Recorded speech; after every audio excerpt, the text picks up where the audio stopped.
बड़ी खबर, शपथ ग्रहण को लेकर बैठकों का दौर जारी है। जेपी नड्डा के आवास पर एनडीए नेताओं की बैठक, चंद्रबाबू नायडू के साथ बीजेपी नेताओं का मंथन, चिराग पासवान भी बैठक में शामिल हुए। सहयोगियों के साथ मंत्रालय को लेकर भी चर्चा। तो मोदी सरकार की शपथ ग्रहण की तैयारियां चल रही हैं, सभी सहयोगियों के साथ मंथन भी चल रहा है। कल शाम नड्डा के घर पर एनडीए के सहयोगियों से 1-to-1 चर्चा हुई। आइए आपको इस बैठक के बारे में जल्दी से पॉइंटर्स बता देते हैं कि क्या क्या तय हुआ। देखिए, जेपी नड्डा के घर पर मंथन हुआ। बैठक में चंद्रबाबू नायडू शामिल रहे, बिहार के मुख्यमंत्री नीतीश कुमार भी रहे, एकनाथ शिंदे और चिराग पासवान भी मौजूद थे। और साथ ही एचडी कुमारस्वामी, जयंत चौधरी, सभी जो एनडीए घटक दल है उनके बड़े नेता और साथ साथ अजित पवार भी इस बैठक में शामिल हुए, जो कि जेपी नड्डा के आवास पर हुई है। बैठक में हुआ क्या, ये आप जानिए। एनडीए सरकार की रूपरेखा कैसी होगी, इस पर बातचीत हुई है, चर्चा हुई है। सहयोगियों के पोर्टफोलियो पर भी चर्चा हुई है। साथ ही शिवसेना शिंदे गुट को एक मंत्रालय देने पर बात बनी है, वहीं एनसीपी अजीत गुट को एक मंत्रालय देने पर चर्चा की गई है।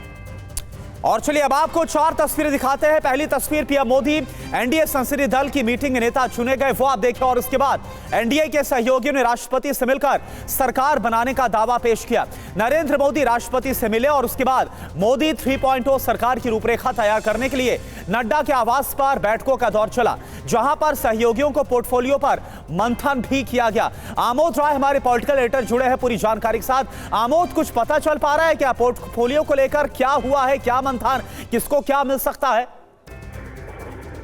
देखिए, कल मैं बताऊं करुणा कि जेपी नड्डा के आवास पर जो बैठक चली, जिसमें बीजेपी अध्यक्ष जेपी नड्डा के अलावा गृह मंत्री अमित शाह और रक्षा मंत्री राजनाथ सिंह मौजूद थे, उसमें एक एक कर 1-to-1 मीटिंग बुलाई गई थी और सारे सहयोगी दल उसमें गए। चंद्रबाबू नायडू, नीतीश कुमार, चिराग पासवान से लेकर अजीत पवार, सारे सहयोगी दल गए, जयंत चौधरी, और उनसे उनकी आकांक्षा या अपेक्षा पूछी गई और उस पर जो है माकूल जवाब बीजेपी की तरफ से आज दिया जाएगा। अच्छा। तो ये सारा फीडबैक एक तरह से उनसे लिया गया कि उनकी अपेक्षा क्या है और उनको आज बताया जाएगा कि उनको मंत्रालय क्या दिया जा रहा है, कैसे दिया जा रहा है।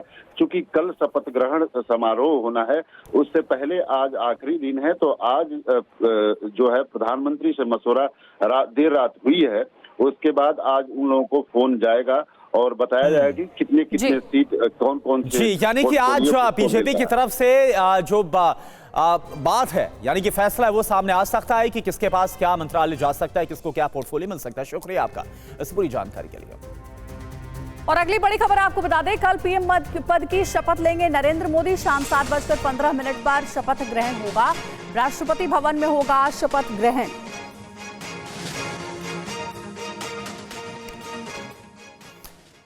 और चलिए अब बात मोदी की शपथ की तैयारियों की करते हैं। बड़ी खबर, दिल्ली में मोदी सरकार के शपथ ग्रहण की तैयारियां तेज हो गई है। दिल्ली को नो फ्लाई जोन घोषित किया गया है। ड्रोन उड़ाने, पैराग्लाइडिंग पर रहेगी रोक। 9 और 10 जून के लिए दिल्ली पुलिस कमिश्नर का यह आदेश सामने आया है।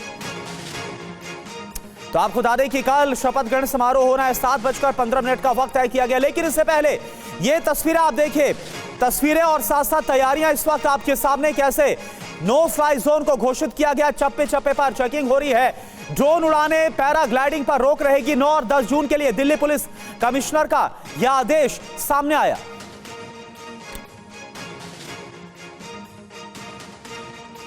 तो शपथ को लेकर सुरक्षा के क्या इंतजाम है, अब जल्दी से आपको यह भी बता देते हैं। देखिए, पूरी दिल्ली नो फ्लाई जोन घोषित की गई है। वहीं 9 से 10 जून को दिल्ली में धारा 144 भी लागू की गई है। इसके साथ ही 2 दिन के लिए ड्रोन उड़ाना और पैराग्लाइडिंग पर रोक रहेगी। शपथ के लिए राष्ट्रपति भवन में सुरक्षा के कड़े बंदोबस्त किए गए। अर्धसैनिक बलों की 5 कंपनियां तैनात होंगी। एनएसजी कमांडो, ड्रोन और स्नाइपर की भी तैनाती की जाएगी। तो शपथ का सुरक्षा चक्र ये है 9 और 10 जून के लिए।